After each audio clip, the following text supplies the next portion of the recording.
warahmatullahi wabarakatuh. Selamat pagi semuanya. Semoga keadaan kalian dalam keadaan sehat walafiat ya.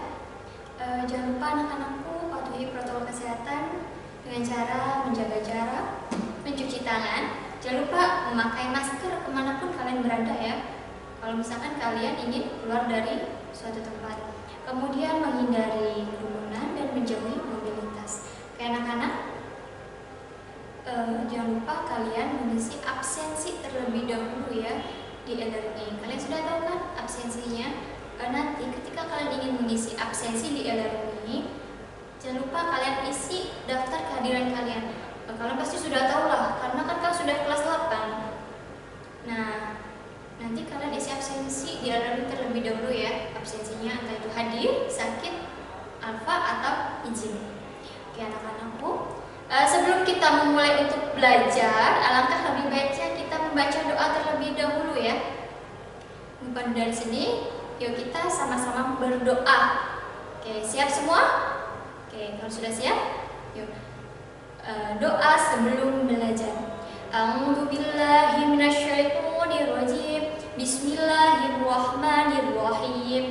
Rabbi zidni ilma warzuqni fahman waj'alni minas sholihin.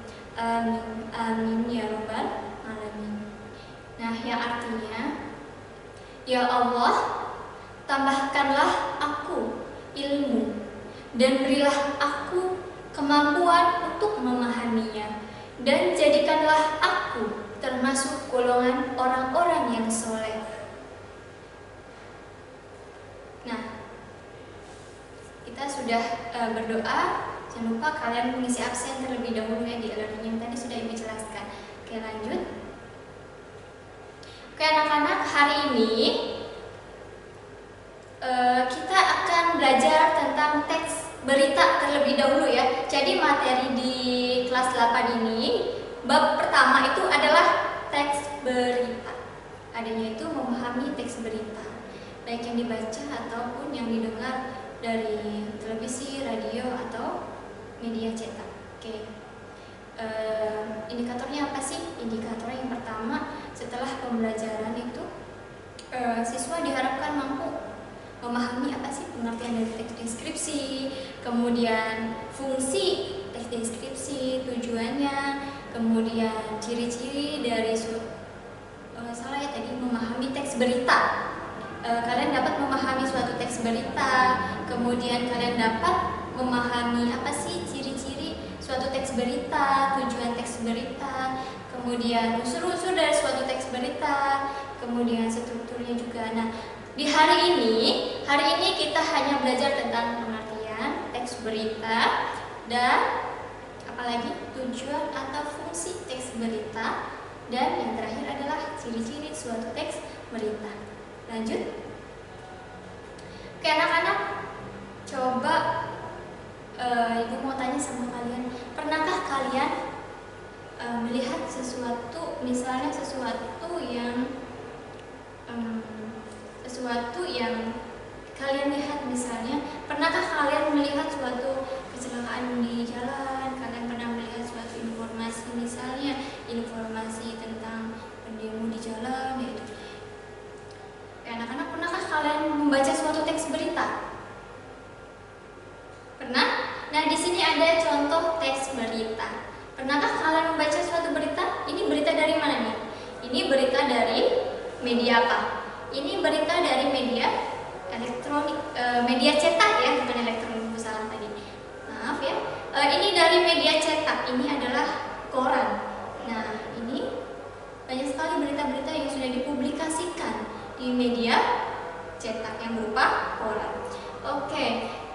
Jadi apa sih kira-kira teks berita itu? Teks berita itu, siapa yang tahu? Ada yang tahu di sini? Ingatkah kalian apa sih pengertian dari teks berita? Oke, kalau tidak ada yang tahu, Ibu jelaskan ya. Berita itu adalah laporan tercepat ya mengenai fakta atau ide terbaru yang benar-benar terjadi, menarik dan atau penting bagi sebagian besar khalayak. Kalau khalayak itu masyarakat luas ya. melalui media yang berkala seperti surat kabar, radio, televisi, atau media online, misalnya internet. Nah, kalau kalian punya HP nih, biasanya seringkali ada informasi-informasi ya, media-media yang ada pada handphone. Misalnya kalian bisa lihat di internet, oh hari ini berita yang update hari ini apa nih, kan ada tuh. Jadi berita itu suatu informasi ya, informasi yang terbaru, yang teraktual dan terkini. Nah, news itu berita, jadi mengandung kata new yang berarti baru. Jadi berita ini harus suatu informasi yang terbaru. Jadi tidak boleh nih informasi yang misalnya informasi itu sudah muncul di tahun 1995, kemudian dimunculkan lagi di tahun 2021. Itu tidak boleh. Kenapa tidak boleh? Karena berita itu sudah lampau. Jadi berita ini harus mengandung berita yang informasi yang terbaru. Secara singkat, sebuah berita itu sesuatu yang baru yang diketengahkan ya bagi khalayak pembaca atau masyarakat yang membacanya atau masyarakat yang mendengarnya. Dengan kata lain itu, kalau misalkan news adalah apa yang surat kabar atau majalah cetak atau apa yang para penyiar beberkan. Beberkan itu informasikan. Oke, lanjut. Nah, kita sudah belajar nih pengertian tentang teks berita ya. Kita akan belajar tentang tujuan dan fungsi teks berita, karena kita harus mengetahui, kalau kita sudah belajar pengertian, kita harus tahu nih apa sih tujuan dan fungsinya. Oke, tujuan dan fungsinya kalian bisa lihat di sini ya. Di sini ada tujuan dari teks berita itu, yang pertama itu untuk menyampaikan kepada pembaca. Kenapa sih menyampaikan kepada pembaca? Bukan hanya pembaca. Kalau pembaca hanya yang membacanya saja. Nah, di sini juga pendengar. Ada pendengar dan lainnya tentang informasi penting. Contohnya, kenapa tujuan dari teks berita ini untuk menyampaikan kepada pembaca, pendengar? Contohnya, seseorang bisa membaca suatu berita di media mana? Media cetak, media elektronik. Kalau media cetak contohnya ada koran ya. Kalau elektronik di mana? Contohnya kalau media elektronik kalian bisa melihat atau membacanya itu di handphone kalian, di internet. Nah, itu nanti ada tuh media elektronik. Kalau misalkan tujuannya itu untuk menyampaikan kepada pendengar. Pendengar itu yang mendengarkan ya, yang mendengarkan suatu teks berita atau informasi dari suatu berita. Misalnya kalian sedang duduk manis di suatu ruangan, kemudian kalian menyalakan suatu radio, atau kalian mendengarkan suatu informasi dari televisi, misalnya berita terkini tentang misalnya tentang meningkatnya COVID-19. Nah, itu namanya mendengar. Jadi mendengar itu kalian yang mendengarkan, khalayak yang mendengarkan. Jadi bukan hanya pembaca saja ya fungsinya, tapi pendengar pun bisa mengetahui informasi yang diujarkan. Nah, selanjutnya itu fungsi dari teks berita adalah untuk mengetahui informasi terbaru masa kini ya, yang diberikan secara langsung. Nah, ketika kalian tidak tahu nih, kalian menjadi tahu karena kalian mengetahui informasi tersebut. Contohnya, si A tidak tahu berita terkini, misalnya berita terkini tentang apa gitu.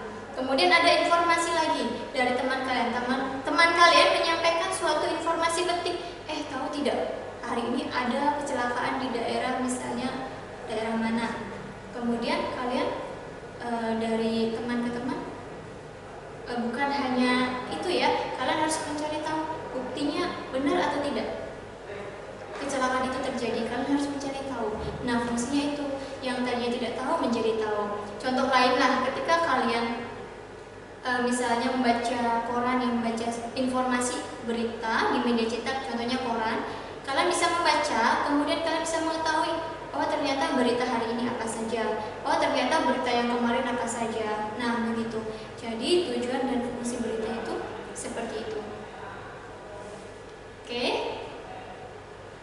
Nah, selanjutnya ciri-ciri berita ya. Kita tambahkan ciri-ciri berita ya. Ciri-ciri berita yang pertama itu bersifat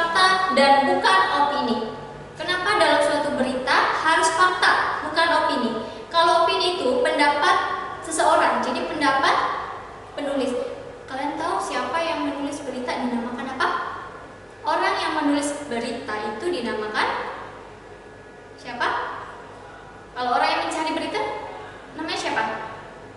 Nah, itu misalnya orang yang mencari berita itu dia menuliskannya itu sebagai wartawan. Seorang wartawan menuliskan suatu berita, mencari sumber beritanya di mana.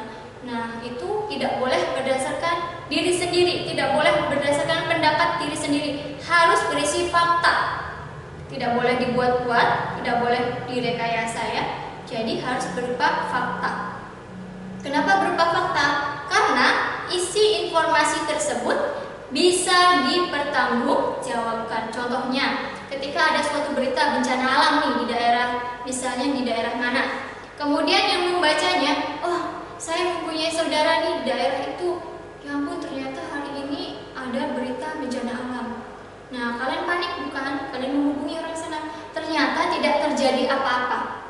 Coba. Nah, hal tersebut itu namanya bukan fakta ya, melainkan kenapa? Rekayasa. Nah, yang kedua itu unik dan jarang ditemui. Jadi, informasi-informasi yang unik yang jarang ditemui itu bisa dipublikasikan atau bisa dibuat menjadi berita.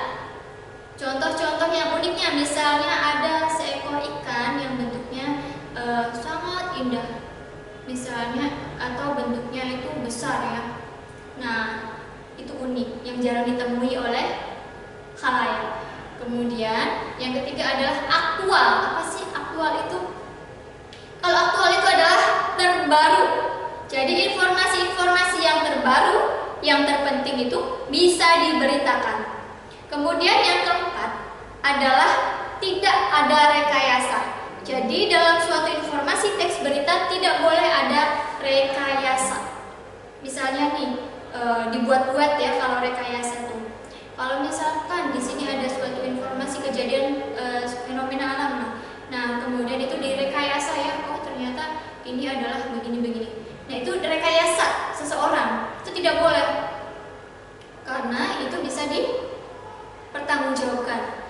Kemudian yang kelima adalah waktu dan tempat yang jelas. Dalam suatu teks berita harus ada waktu dan tempat yang jelas. Jangan sampai misalnya di suatu informasi berita itu ada suatu peristiwa yang terjadi, misalnya kebakaran di suatu tempat di mana, tapi tidak jelas waktunya kapan, tempatnya di mana. Misalnya tempatnya di Cirebon nih. Cirebon kan luas. Otomatis orang yang membacanya akan kebingungan. Oh, di Cirebon tuh di mana sih? Kan banyak Cirebon itu. Nah, harus jelas ya Cirebonnya di mana, tempatnya di mana. Kemudian bahasa yang menarik dan jelas. Ini bahasanya harus mudah dipahami oleh pembaca atau pendengar. Yang ketujuh adalah bahasa baku. Bahasa baku ya. Bahasa yang sesuai dengan KBBI. Kaidah kebahasaan KBBI ya. Kaidah bahasa KBBI yang baik, yang KBBI ya. Kemudian yang ke-8 itu judul berita, mewakili seluruh isi berita. Jadi suatu judul berita itu harus mewakili seluruh isi berita. Misalnya kebakaran menelan korban jiwa. Nah itu semuanya harus ada tuh. Nah dalam judul berita itu tidak boleh panjang, jadi harus sesingkat mungkin. Kemudian yang ke-9 adalah kronologis. Kronologis itu kejadiannya seperti apa. Yang terakhir adalah bersifat objektif. Oke. Nah, hari ini kita sudah belajar tentang kesimpulannya ya. Hari ini kita sudah belajar tentang pengertian berita, tujuan dan fungsi berita, ciri-ciri berita. Nanti setelah pembelajaran, jangan lupa kalian kerjakan soal atau evaluasi yang akan Ibu berikan kepada kalian. Nah, setelah kita mengakhiri pembelajaran, dengan baiknya kita berdoa ya. Silakan berdoa dulu. Ya, selesai. Bu akhiri. Wassalamualaikum warahmatullahi wabarakatuh.